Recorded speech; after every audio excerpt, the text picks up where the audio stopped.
a film with three brains. It's a film with three brains. It's a film with three brains. It's a film with three brains. It's a film with three brains. It's a film with three brains. Oh my god, you guys are freaks.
Hello. Welcome to the Film with Three Brains. I am Cohen in Maplewood, New Jersey. And I am Sean in Chicago. And it's Sam in San Francisco. The movie we are yakking about on our 200th episode is a film from 2001. What? Yeah, we changed it. I don't know if you heard. Wait a second. I thought the rules were 1975 to 1999. What's going on? Well, they were. But since we're at our 200th episode, good listeners, we decided to add 1 year for each 100 episodes. So now from 99 went to 2001. And I picked a movie from 2001 called AI, Artificial Intelligence. Not to be confused with A1, the steak sauce. Which is somehow a thing. I don't know.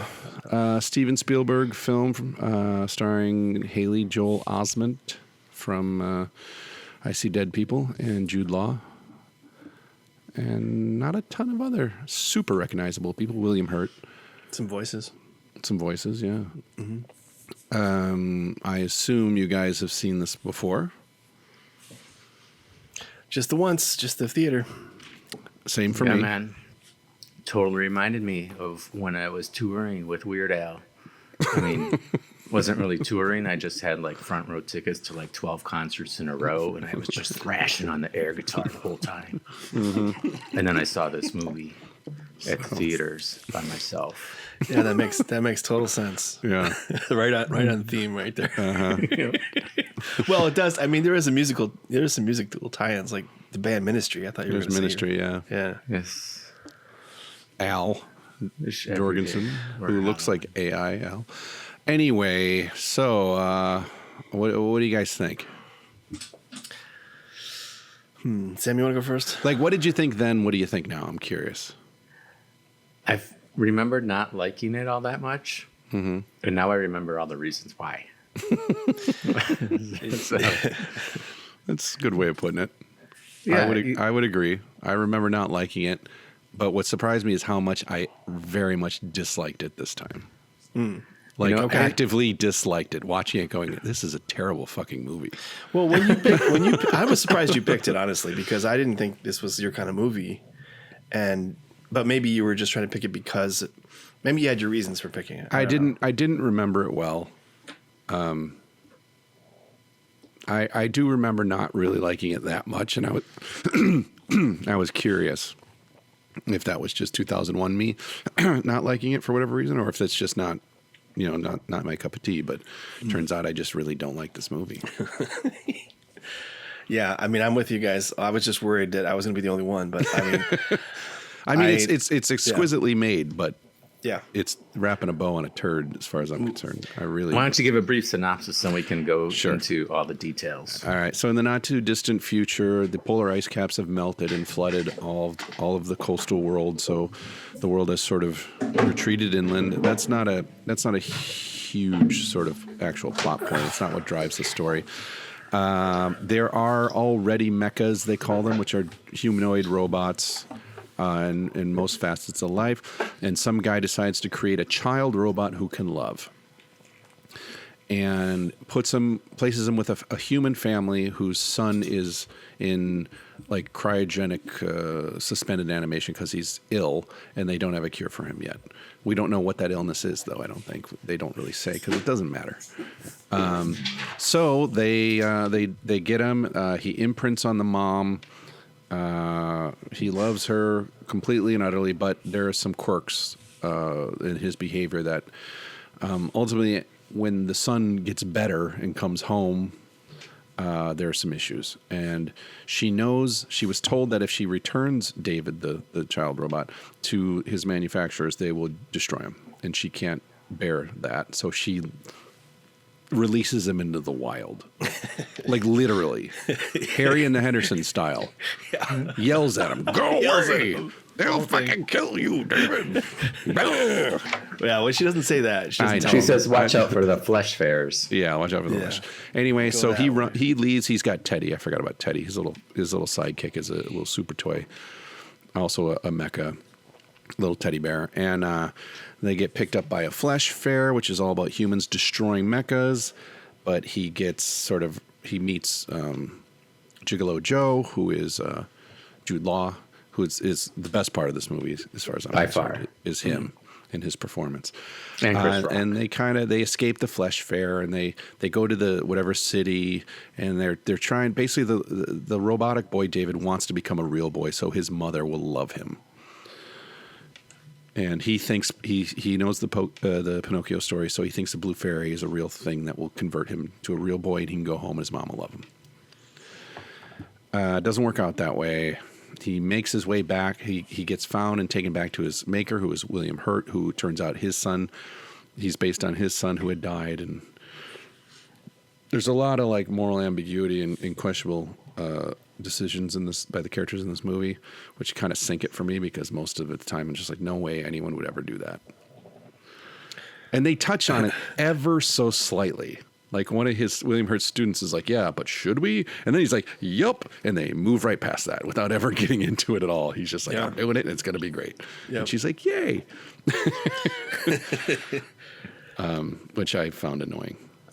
Anyway, that's the crux. And then at the end. The end is fucking awful. It's just a terrible ending in every way. Never-ending ending. Yeah, but it's just like what happens is just fucking like, "Hey, here's this great thing now. Yoink!"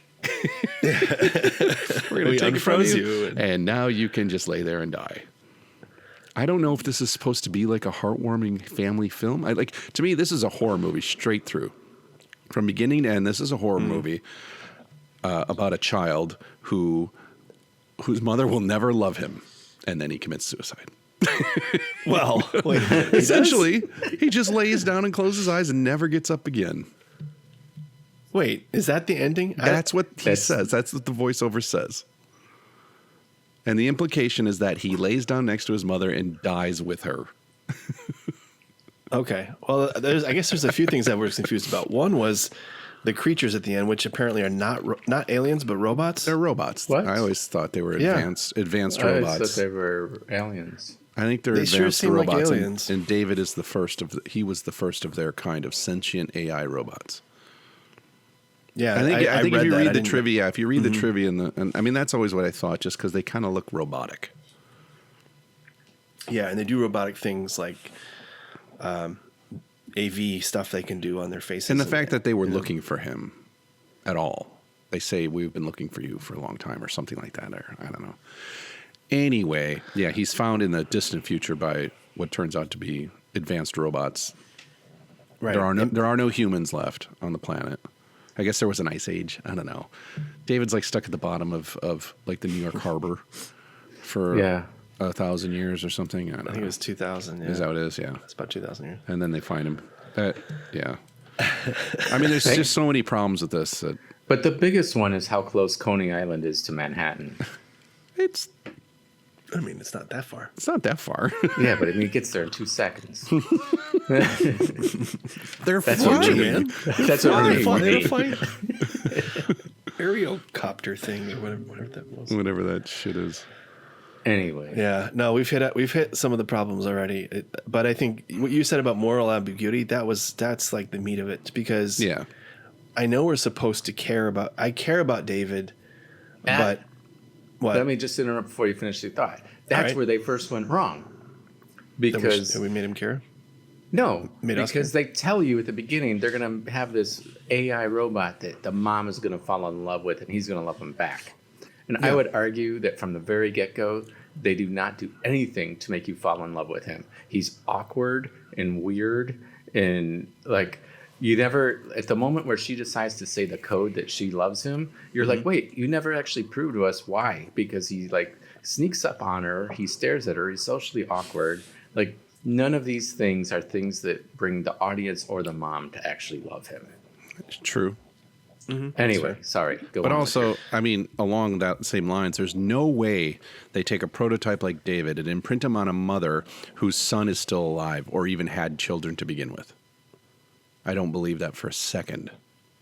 Well, I mean, we said we're not sure about that illness, but that's really the problem. Like, we're not thinking, oh, he's going to wake up or they're going to fix it. Right. But if that's And- even a 1% chance, they wouldn't do it.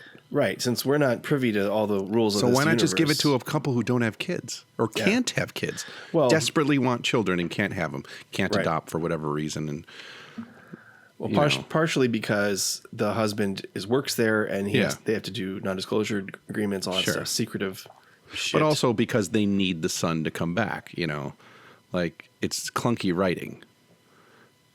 They have to have a yes, son because yes. if the son doesn't come back, then they don't have much of a motivation Yes. for kicking David out. yeah, that And the seems idea very that they would obvious. destroy him is also ludicrous. Yeah, why would they destroy He's him? a prototype. He's the most advanced mecha that anyone's ever created, and they're just gonna shit can him because the mom doesn't love. No, I mean,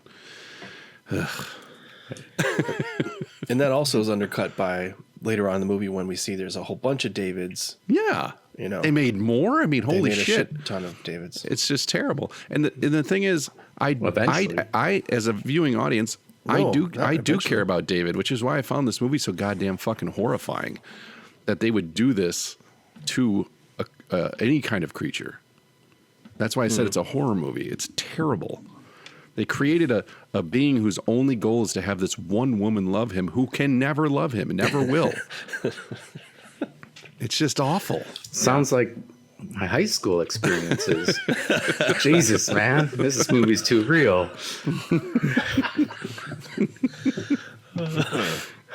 I tried that line, I think. I was made to love you. That was like rocks on. Oh yeah. Yeah. Yikes. It's all coming back when you got the axe in your hand. Anyway, sorry, I Weirdo interrupted your concerts. thoughts, Sean. I want to hear where you were going with this. Oh, I'd love to know where I'm going. I don't know. No, I just like the jumble of emotions is hard to pick apart because I think they shift. I mean, Yeah. at first, because you're like you were saying, he's creepy. You're not sure how you feel about David, but you know that he loves her. He's got his own set of problems. Then the son is the problem. Then, the safety issue becomes the problem, which like, how did we not see this coming? Right. But yeah, but how do you, I mean, we're supposed to feel not just for David, but for all AI forms, all mecha. And it's, you don't know how they're created. Some of them are very old or, I feel like we're asked to just get robots from the get-go, and it's not really, Yeah. we're not really helped along. And they make it seem like David's so unique, but the other mechas he encounters at the Flesh Fair seem awfully emotional. Mm-hmm. Like not quite freak out emotional, like, oh my God, I'm gonna die, what am I doing, crying and shit, but still like hyper aware of their fate and clearly not digging it, you know? Like, Right. they're self-aware. Yeah, I think they tried to piece it together with, okay, she's a nanny robot, so that's why she's protective of David, and everyone's got their purpose, and then, Right. but yeah, like you said, they're ultimately self-aware, and they just like any creature, they don't. And William Hurt's like, oh, we lost you for a while there. You lost him? Are you serious? The most advanced robot ever created doesn't have a tracking chip of some kind in it. Like, That's I a can very find good my point. iPhone anywhere in the fucking world. You know, That's we lost you there for a little bit. Bullshit. Ugh. okay. But Jude Law, like, what a great performance. He was fantastic. Yep. Like, I liked him better in this. I mean, I like him. I think he's a great actor, but I liked him so much more. I'm like more in this than anything I've ever seen him in. Probably he was just so good. Just his physicality and everything was just really great. Yeah, yeah. I'd be far more interested in a movie about him. They weren't supposed to be gigolos either. It was supposed to be G.I. Joe, and original draft or something. So, Oh yeah. Yeah, they changed it. yeah. Well, it's interesting reading about the history of the film because it's been in some. I mean, it took almost 10 years to get made. I read that Robin Williams recorded the VO for Dr. No with Stanley Kubrick directing him before Steven Spielberg was even attached. Whoa. In 1993, they said that Joseph, what's his name from Jurassic Park, was attached to play David. But it just went on too long, and I don't know if he aged out or moved on or whatever. I mean, originally it was supposed to, Stanley Kubrick was developing it and then decided that the sensibilities weren't up his alley as much as it was Steven Spielberg, so he brought him in and they collaborated, and then Stanley Kubrick passed away. Right. But there's a lot of uncertainty about who did what because Spielberg is saying that really Kubrick had all the more touchy-feely stuff, and he and Spielberg did the flesh fare and the darker elements, and Which is interesting. it is interesting. I don't know. It doesn't really matter if it's true or not, but the idea that Kubrick wanted to do a version of this, but he never even considered using a child actor. That was Spielberg. Oh, yeah? That was Spielberg. Well, He was trying to. He wanted to what do a electronic, some kind of animatronic version of him. Interesting. So there was that problem, but I think the problem is that Spielberg, this is his first writing credit since Poltergeist, Yeah. and I think he's a little rusty or Yeah. something. Maybe Yeah. I don't know. As I've said before, I think it's generally a mistake to do too much on one film, either directing and writing or writing and acting and all that stuff.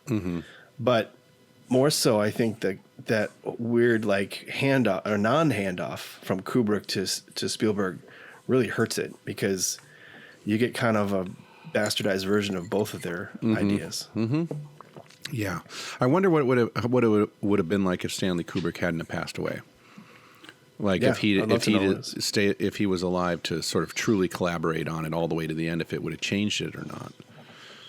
You got to imagine it would have. I mean, Stanley Kubrick just seems like just a force, like how could he not put a stamp on it?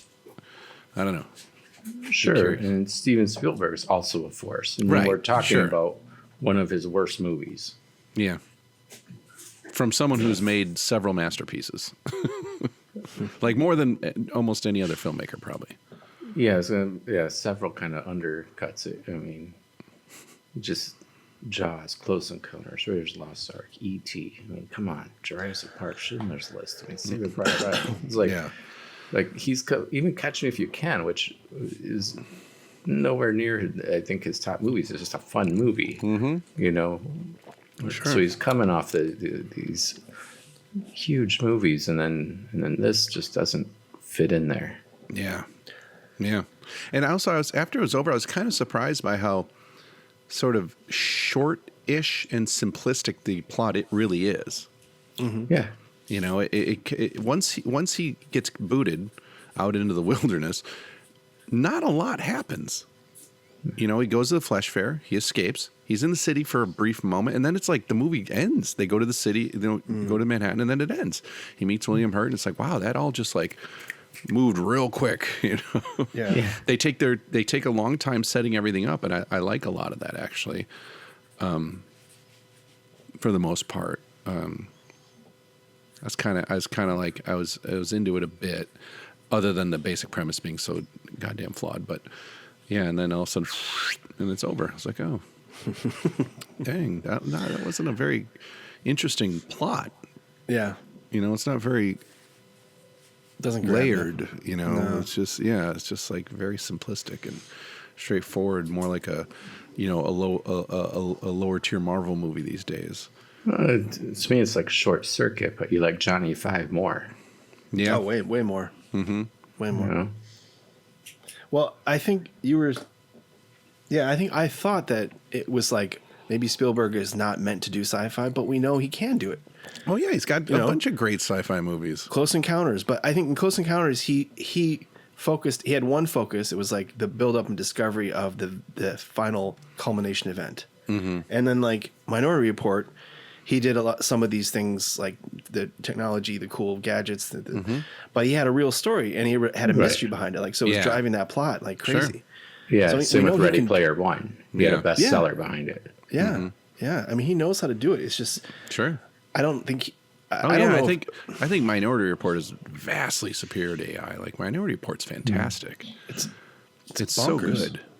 how different they are, how much better that is, Yeah. because it's, yeah, for whatever reason, lots of reasons. Yeah.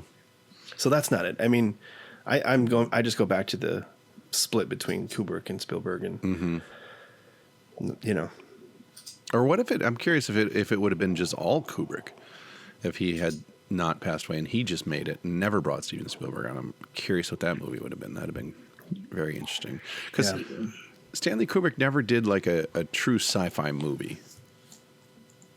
You know, I mean, yeah. So you're saying 2001's not, not quite. No, no, sorry. That is. I mean, that But is it's like- absolutely sci-fi. But I guess I was just thinking like this kind of sci-fi. I suppose. You I know, think I know don't what know. you mean, though. Yeah, I mean, I don't know what you would call it. I mean, of course, 2001 is sci-fi, but it doesn't. it's a for some space reason, it doesn't movie. feel like sci-fi, even though it's all in space and deals Right. with like some alien shit. And I don't know. I think I know what you mean. One of my criticisms is that it doesn't really bring, what is it?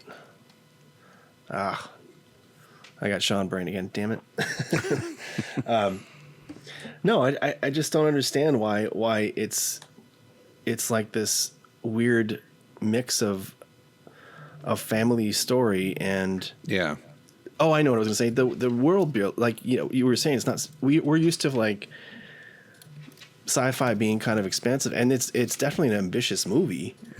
But the world feels small. You can when I Yeah. read that it was all Agreed. on sets, I was like, oh, that makes sense. These are all stages. You know, they used the water from A Perfect Storm or something for Yeah. one bit, and they go to the Flesh Fair, and that's one little set, and then they go to the Yeah. Rouge City, and that's another little set. But like, there's no cohesion to this world that we're supposed Yeah. to sort of recognize as our own. Yeah, I agree. Yep. So, all right. Well, Jude Law is great. I don't like his exit. He says, Yeah. "I am," and then throws in "I was." Like that really helped. You know, like, okay, I gotcha. Like he didn't die that instant. What do you mean I was? What is it? What's he talking about? And why does he know? Like, I don't know. Just that was weird. That was just a weird way to. Yeah, no, For him I to agree. take off. Yeah. Yep. Indeed. I mean, I earlier, I think there's some meaning to it because he wants to have purpose. He knows he's good at what he does. He's like, oh, you have friends that have mothers or ladies, and you know, like he's still in that mode, even though he's helping David. He's got this new friend David, but he still has a purpose. But then, you know, he has nothing else to do after that. I don't know what else he would want to do, but Well, it's kind of I don't know if it was intentional. I'll pretend it was because let's say Spielberg's a genius, but he used Jude Law to actually answer the questions that David was supposed to answer.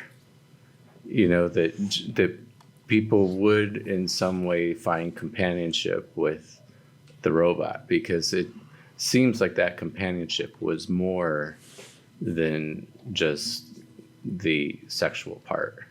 And so it seemed like the movie about him and getting set up for murder, that's the movie I actually wanted to watch.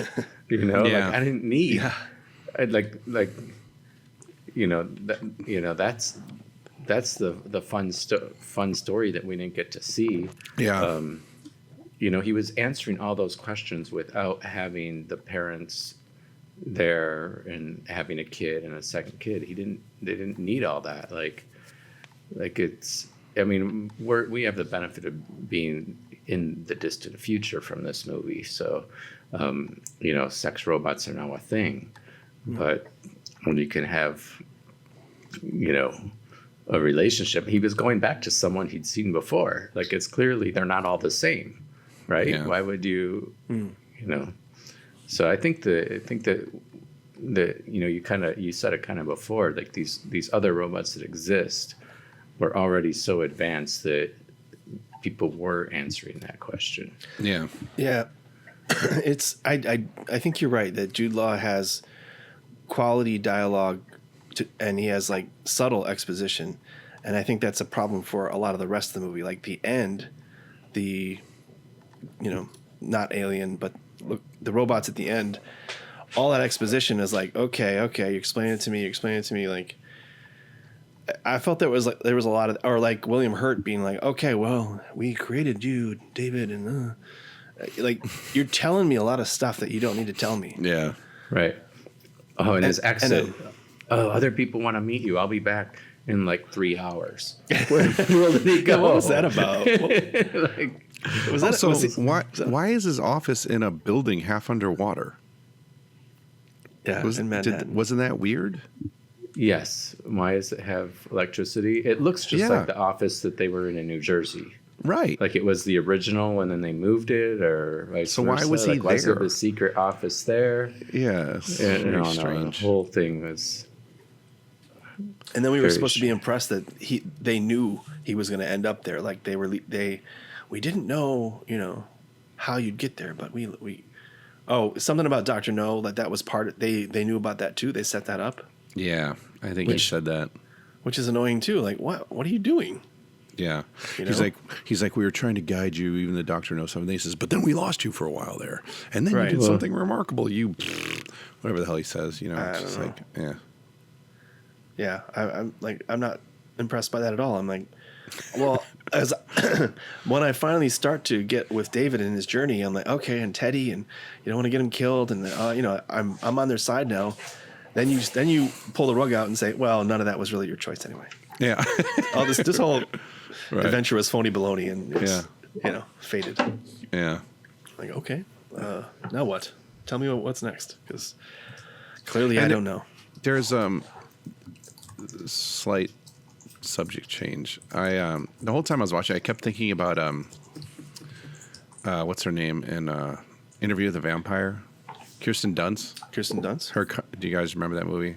She's real young. She's curly a hair. child. She was Right. turned to a vampire as a child, and so emotionally and mentally she keeps progressing, but she's a child, and it's a thing. It becomes a thing later. You know, it's like it's a whole characterization of her, and as you know, mentally she's an adult, but in her body's a child. And I kept thinking about that. Like they say in the movie, no one's ever made a child before. Why would they do that? And it's like, exactly. What the fuck? You would not. Right. Clearly, William Hurt had some idea of what he was doing. You know, like what could happen. You know, so the idea that you would create a child robot who might have the capacity to actually have human emotion is just wrong on so many levels, because he's never going to age. And they create a robot who can love a human who is clearly going to die. They're like, it's 50 years, a long time. And Teddy's like, no, Not really. What happens when she dies? You know, it's just horrifying. It's all horrifying. People at the end of their life still get dogs. Dude. Yeah, but wait a minute. No. Can't Dogs this robot die before do they you? do. If a but- dog lived longer than a human, it would be inhumane. If a dog lived 100 A years, dog's and not humans lived... a sentient. Well, like, either way, self-aware- the and we dog didn't create would be dogs. mourning. Right. We didn't create anything. But Or the wait, is that dogs- backwards? Dog's pretty smart. Yeah. Dog misses people.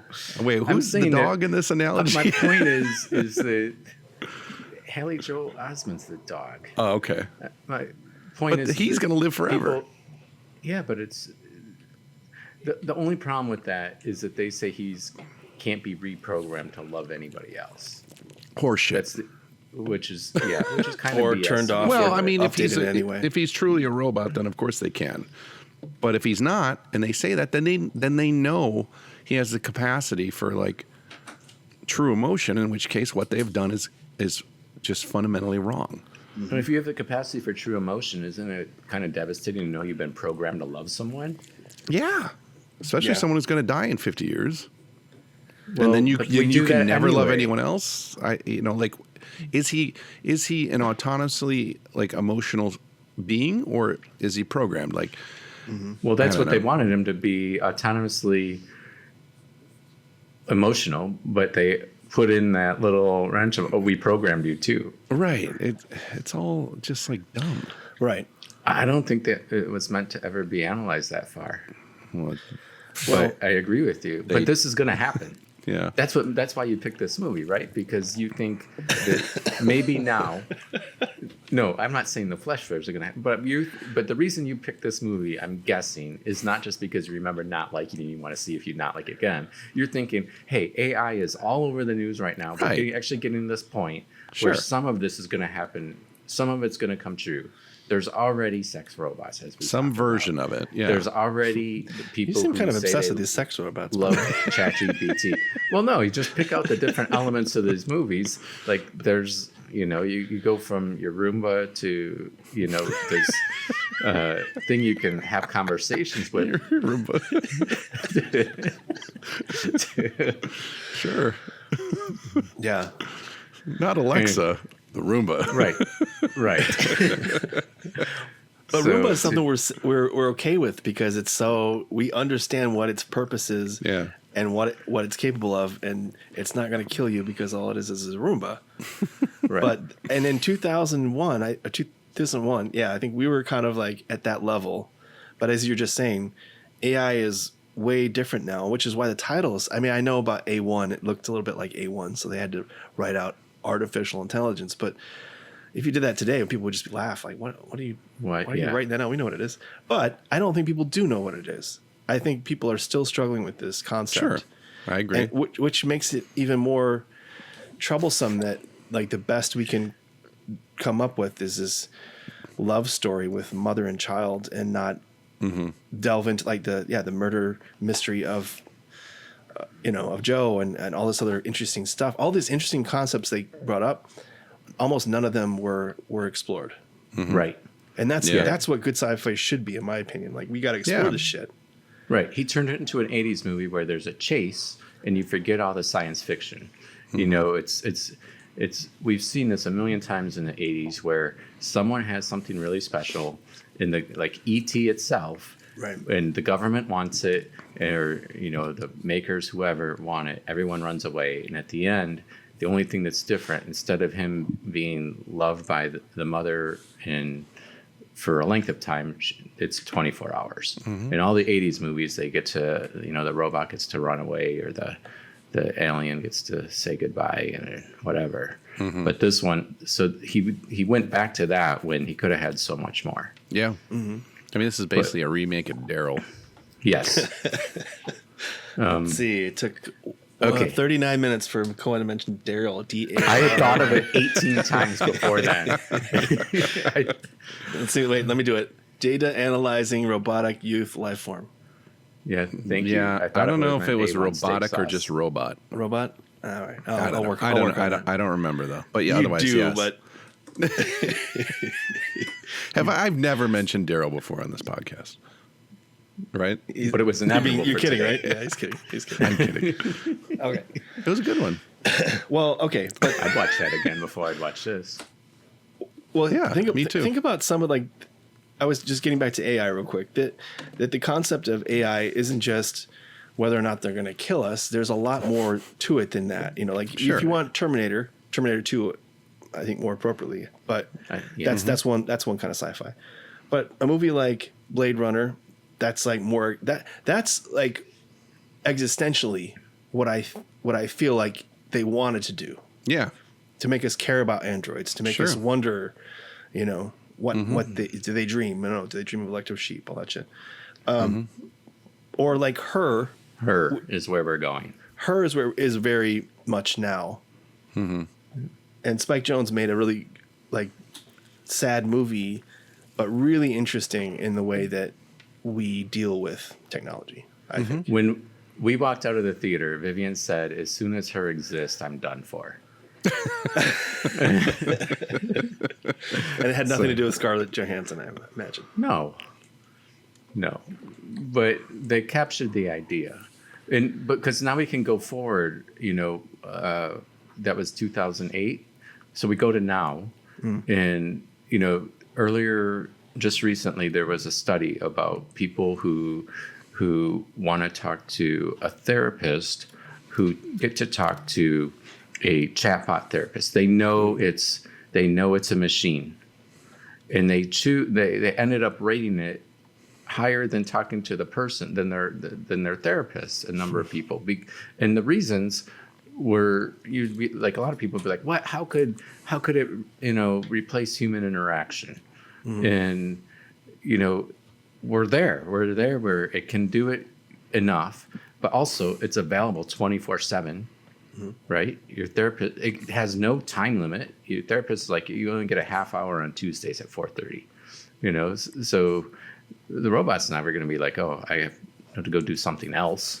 Yeah. You know, so this is all of the things that they were starting at the beginning, I think, are inevitable. And yes, the person who has a kid in a coma is probably not going to get a robot, but the person who can't have a kid will get a robot. Right.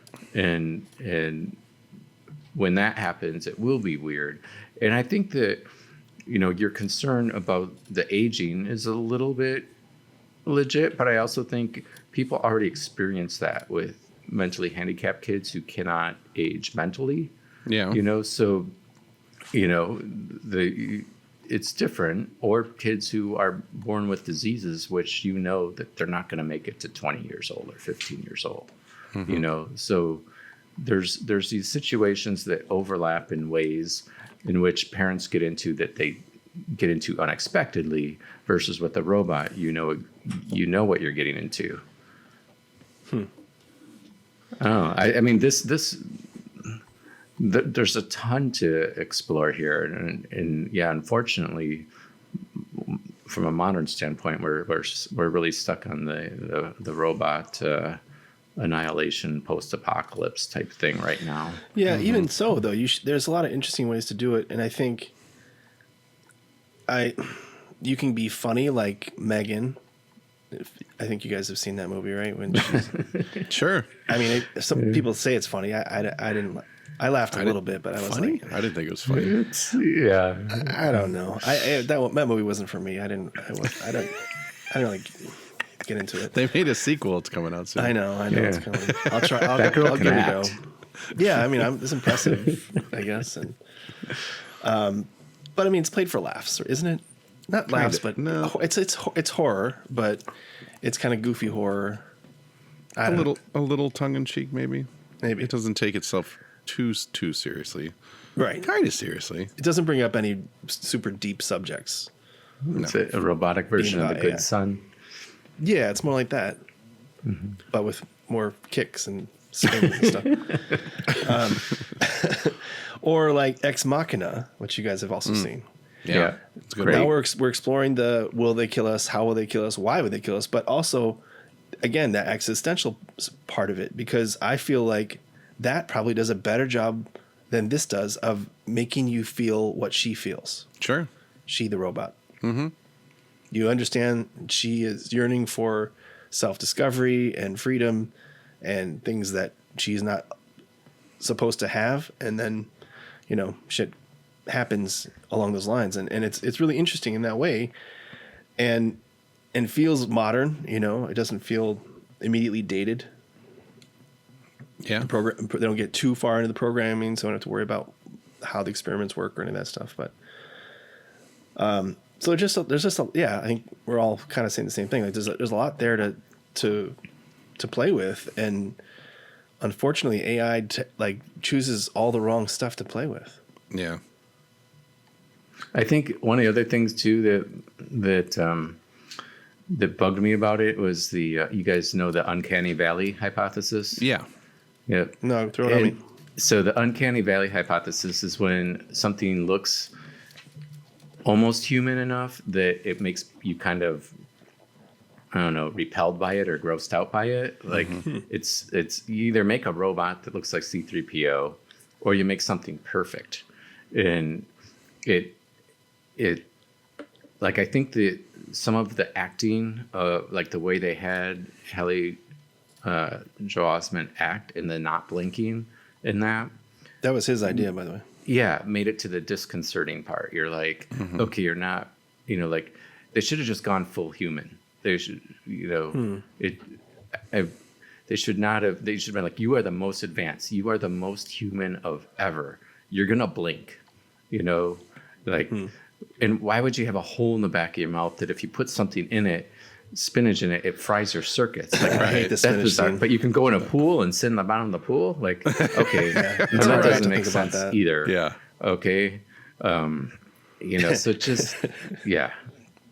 I'm just laughing because a little spinach makes his face melt. Yeah. Yes. But he survives 2,000 years. No problem. Frozen. Yeah. Frozen. And- yeah. Yeah.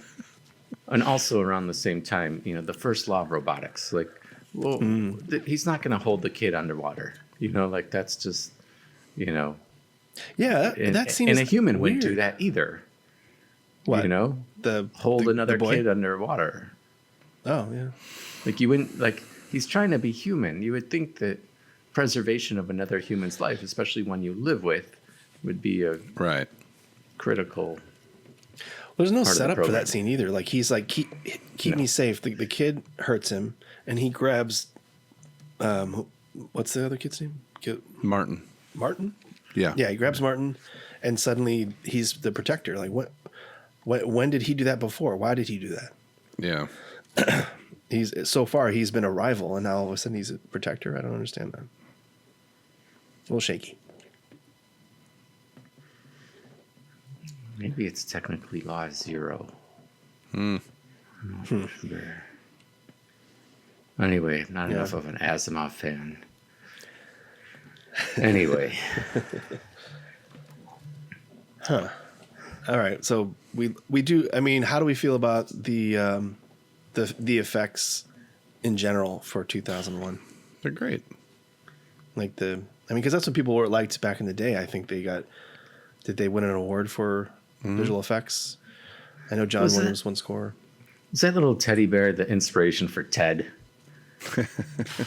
Like, I don't know. I want to know. If it was smoking and drinking and swearing, maybe, but the Teddy is interesting because it sounds like Hal the robot from 2001. A little bit, yeah. A little bit. I don't know if that's by design. I think it was just supposed to be wise, voice of reason, that sort of thing. So wait, you said at the end that he just falls asleep. That's it. Yeah. So what happened to Teddy? Teddy's right there. He is. He just sits there too. He's just sitting there. It's stupid. Is Teddy gonna sleep forever? Or is Teddy gonna? No, he'll probably wander off and have adventures of his own. I want to watch those. Yeah. With Mark Wahlberg.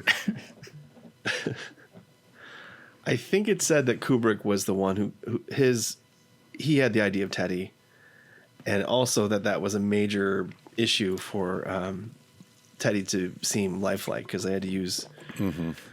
I mean, I don't know if they used some of the ideas they had from Jurassic Park, but they they had to have more, pieces of information for the movement, and they had to like remove the. I don't know. I just know it was complicated, and they hated it. Yeah. Or they struggled with it. Sure. And they were really pleased when Spielberg reacted to the prototype, and they're like, oh, "Okay, thank God," Yeah. But I think Teddy's also interesting to me because he's so overlooked. Because he's a super toy, and he was already there when when this starts. He was just in a closet being forgotten. Yeah. I know the kid was practically dead, but that tells you something right there. Did they just turn him off and put him in a closet? I guess they could turn off Teddy. Why couldn't they turn off anybody else? I don't know.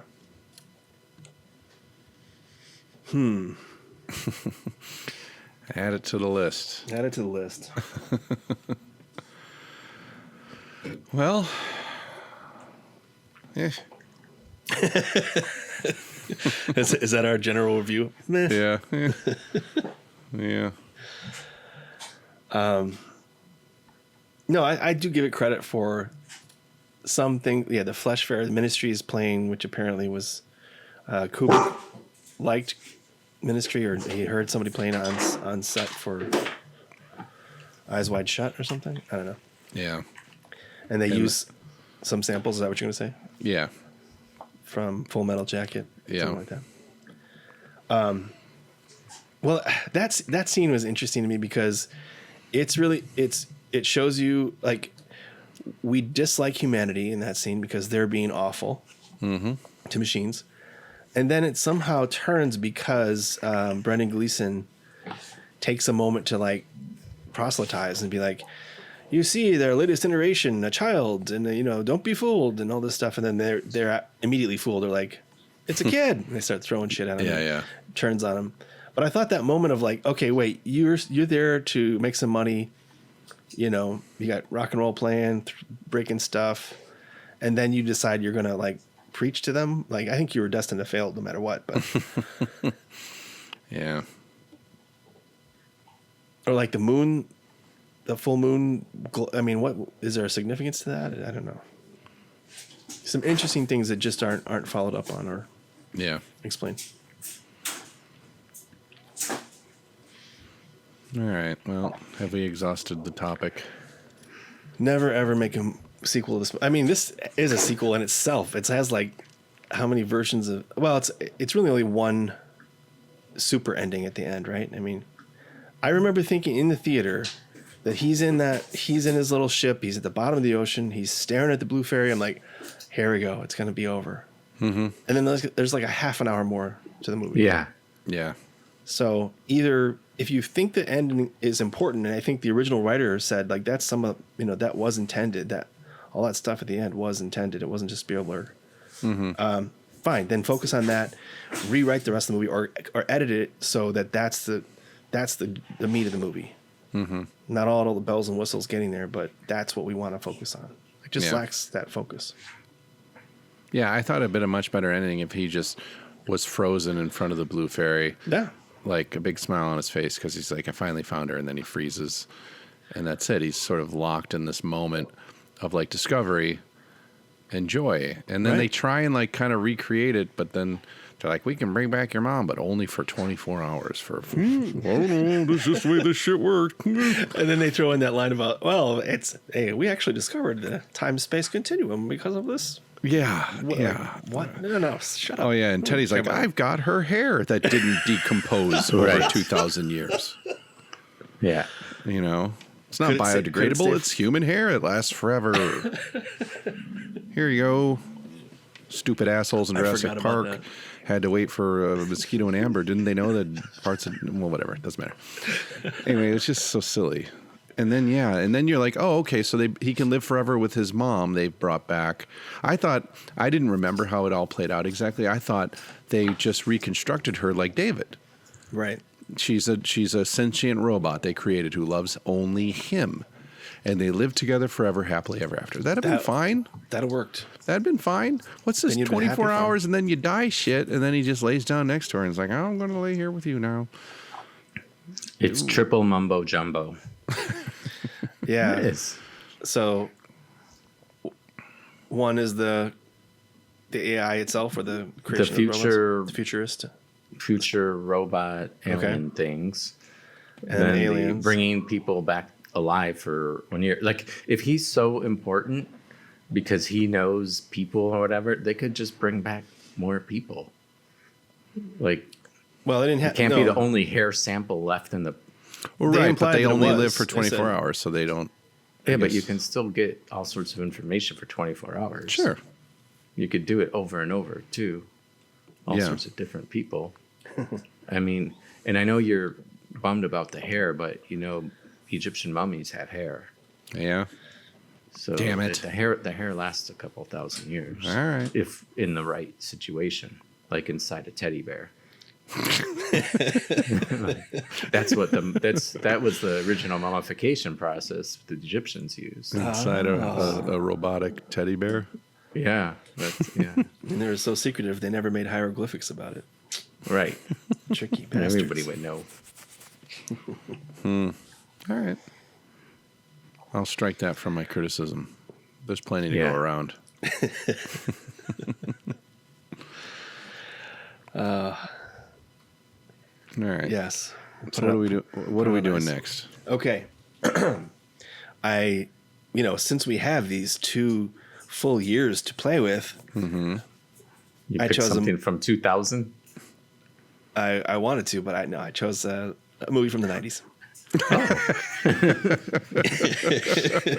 I see. But I may see, I don't know, if everyone's going to start going into the new years, but we'll get there.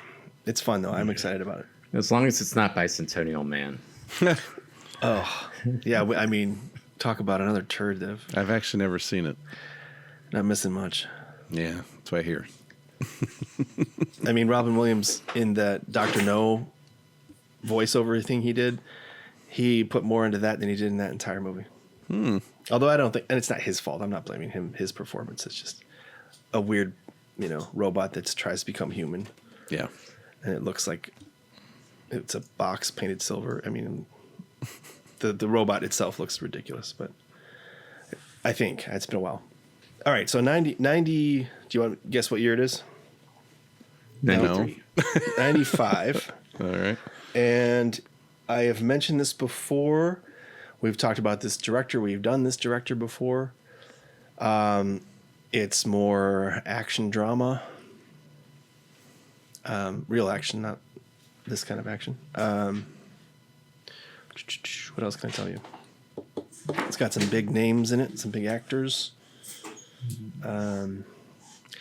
It has a military theme to it. Is it Black Hawk Down? No, but I was thinking about that's choosing that too- one. I don't I think don't. that's I don't remember available what right year that came out. That's later. Is now. it? Yeah, it was. I think that's 2000. Is somewhere it? in there. Yeah, that can be picked. No, Did it launch anyone's career? Like, no, these are established stars. Oh wait, no, there is a bit part of not bit part. There's a character that goes on to be much more well known after this, but the 2 leads are stars. The capital it- S. is it Face Off? No, it's We've done not Face Face Off. Have we Off. done Face Off? We did. You picked Face Off. I picked Face Off. That sounds Yeah, about you right. sure did. Oh no, I remember. Yes. Oh man. Boy, was it great. I mean, like an action movie from '95 with 2 leads doesn't maybe. Military. Naval. I was going to say, Oh, is is it it- another submarine movie? Is it Crimson Tide? Bingo. That's where I was going too. Because we did got The it. Hunt for Red October, right? Yep. We did. Yep. Crimson Tide. All right. It is available on Amazon Prime. Great. So, All and right. if anyone happens to really like have a bone to pick about AI and things that we missed, because I know we've missed. There are references to Kubrick things. There's like, Yeah, there's we stuff didn't in even there. cover like the Tin Man Yeah, the milk bar. There's stuff in there. There's lots of But stuff. I mean, who cares if it's really not in service of the plot? Like, why? Yeah. I mean, it's as an homage to Kubrick. I get it, but they didn't know he was going to die when they made this movie, did they? Well, he was already Yeah, dead. he was already He was dead dead when when they shot it. Okay. Yeah. Okay. So yeah, it was kind of a homage. Yeah. He deserved better, I say. Yeah. Well, luckily he's got. We've got this. Yeah, I mean, this is This has been our best review yet. Yeah. I mean, I'm sure the next one will be better, I bet. But until then, It's A1. A1 Indeed. steak sauce worthy. Ooh, I'm hungry. So next time, Crimson Tide. Right, rock and roll. Thanks for listening. I'm waiting for the wig to speak. Yeah, we need a rock and roll. Was that So your that's note? enough, movie buff. I'm out. Yes. Oh yeah. Put in a really good Are there riff. strings on that? Are there strings? Yeah, it does have strings. Hasn't been tuned in ages. No, it has not. You noticed. I have a discerning ear. And I don't, and I noticed. On that note, Yeah. Lost lasagna. bye-bye. Adios. It's not exactly the Ides of March,